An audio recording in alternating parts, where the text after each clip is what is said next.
نحمدہ ونصلی علی رسولہ الکریم اما بعد بسم اللہ الرحمن الرحیم السلام علیکم ورحمۃ اللہ وبرکاتہ۔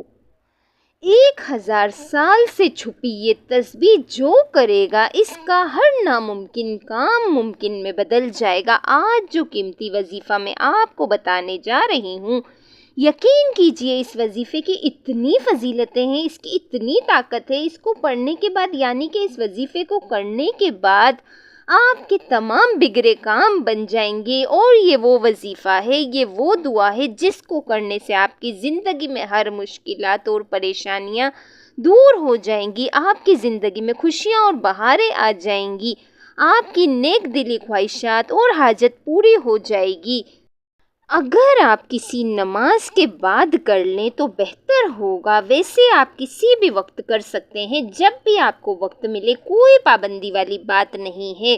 اس دعا کو، اس وظیفے کو کوئی بھی کر سکتا ہے، مرد بھی کر سکتا ہے اور عورت بھی کر سکتی ہے۔ دیکھیے اگر آپ کا بچہ ہے وہ بھی اس دعا کو پڑھ سکتا ہے، اگر وہ پڑھائی میں ہے تو انشاءاللہ اللہ پاک اس کو کامیابی عطا کریں گے۔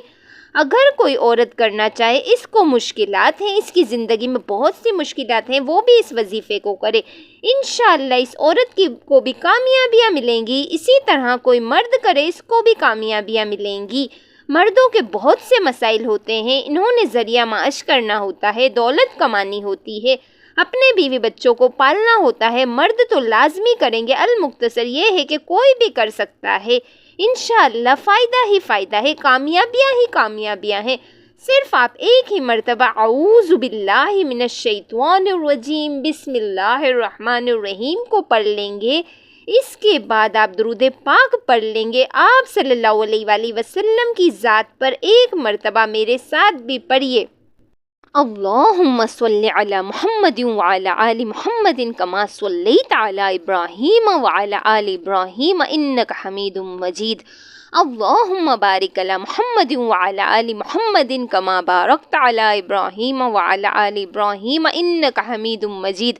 3 بار آپ یہ درود پاک پڑھیں گے۔ آپ صلی اللہ علیہ وآلہ وسلم کی ذات پر اگر کسی میرے بہن یا بھائی کو یہ درود پاک نہیں آتا تو وہ کوئی سا بھی پڑھ سکتا ہے، جس کو آتا ہے۔ اگر کوئی سا بھی نہیں آتا تو صرف اتنا کہہ سکتا ہے صلی اللہ علیہ وآلہ وسلم۔ اس کے بعد آپ نے سورہ اخلاص کو پڑھنا ہے اور اس دعا کو پڑھنا ہے جو ابھی میں آپ کو بتاؤں گی۔ دیکھیے سورہ اخلاص میں اللہ تعالیٰ کی وحدانیت بیان کی گئی ہے۔ ایک شخص نے رسول اللہ صلی اللہ علیہ وآلہ وسلم سے عرض کیا کہ میں سورہ اخلاص سے محبت کرتا ہوں، تو آپ صلی اللہ علیہ وآلہ وسلم نے فرمایا کہ اس کی محبت تجھے جنت لے جائے گی۔ نیز ایک شخص نے کسی کو اس سورت کو پڑھتے ہوئے رات کے وقت سنا کہ وہ بار بار اسی کو دہرا رہا ہے۔ صبح کے وقت آ کر اس نے حضور صلی اللہ علیہ وآلہ وسلم سے ذکر کیا، گویا کہ وہ اس کے ثواب کا کام جانتا تھا۔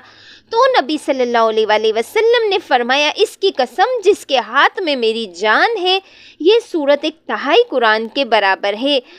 آپ نے 100 بار اس سورت کو پڑھنا ہے۔ یہ اس وظیفے کا حصہ ہے، تھوڑی سی تعداد زیادہ ہو سکتی ہے لیکن اس کے جو کمالات ہیں انشاءاللہ آپ خود دیکھو گے، آپ کے زیادہ سے زیادہ 10 منٹ لگ جائیں گے بڑی مشکل سے، لیکن یہ وظیفہ بہت ہی خاص ہے۔ ابھی دعا میں بھی آپ کو بتاتی ہوں، لیکن جو سورہ اخلاص کا میں آپ کو بتا رہی ہوں تھوڑی سی تعداد زیادہ ہو سکتی ہے، 100 مرتبہ آپ نے پڑھنا ہے۔ یہ وظیفے کا حصہ ہے، چھوٹی سی سورت ہے۔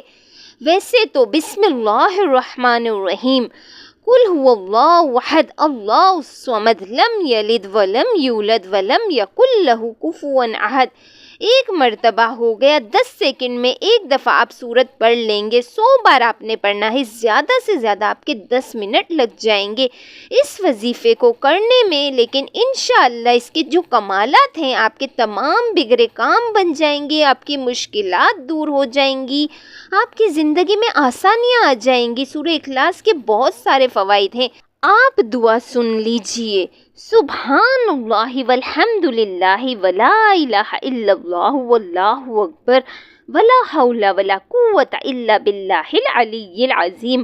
اللہ ایک ہے، تمام تعریفیں اللہ کے لیے ہیں اور اللہ کے سوا کوئی معبود نہیں۔ اللہ بہت بڑا ہے، گناہوں سے بچنے کی طاقت اور نیک کام کرنے کی قوت اللہ ہی کی طرف سے ہے جو عالیشان اور عظمت والا ہے۔ تیسرے کلمے کی تسبیح کرنی ہے، اس کو پہلے آپ نے پڑھا ہوگا لیکن آپ کو اس کی فضیلتیں نہیں پتہ ہوں گی، اس کی اہمیت نہیں پتہ ہوگی۔ جب تک کسی چیز کی دل میں اہمیت نہ ہو، اس کی فضیلت کا پتہ نہ ہو، اس پر یقین بھی کم ہوتا ہے، پھر اس کا فائدہ بھی کم ہوتا ہے۔ اس کی بہت سی فضیلتیں ہیں، اس کو جلالی تسبیح بھی کہا جاتا ہے۔